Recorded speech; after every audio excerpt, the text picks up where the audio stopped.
Le Canada s'en va au Mexique pour une mission commerciale importante et de nombreuses entreprises de l'Atlantique feront partie du voyage. Le Canada s'en va au Mexique pour une mission économique importante et de nombreuses entreprises de l'Atlantique feront partie du voyage.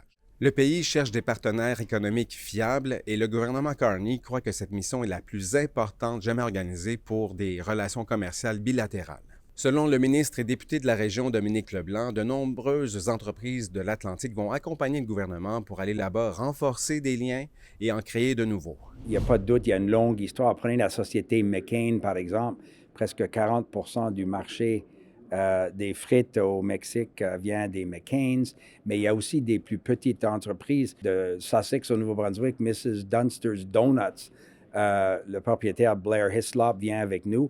Les producteurs de pommes de terre du nord-ouest du Nouveau-Brunswick, des sociétés dans les industries culturelles de la Nouvelle-Écosse. Alors, il y a une bonne délégation des gens de l'Atlantique.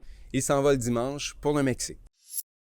La centrale qu'Énergie Nouveau-Brunswick veut faire construire dans le sud-est du Nouveau-Brunswick n'est peut-être pas nécessaire, du moins pas dans sa forme présentée. C'est ce qu'a déclaré Jeffrey Palermo lors des audiences de la Commission de l'énergie et des services publics. L'expert américain du secteur énergétique a expliqué que la gestion d'un système énergétique est complexe et qu'il donne plusieurs leviers à ses gestionnaires pour absorber les périodes de forte demande sans qu'une production d'énergie supplémentaire ne soit requise. La prochaine date de comparution est le jeudi 19 février où les parties pourront présenter leurs arguments finaux.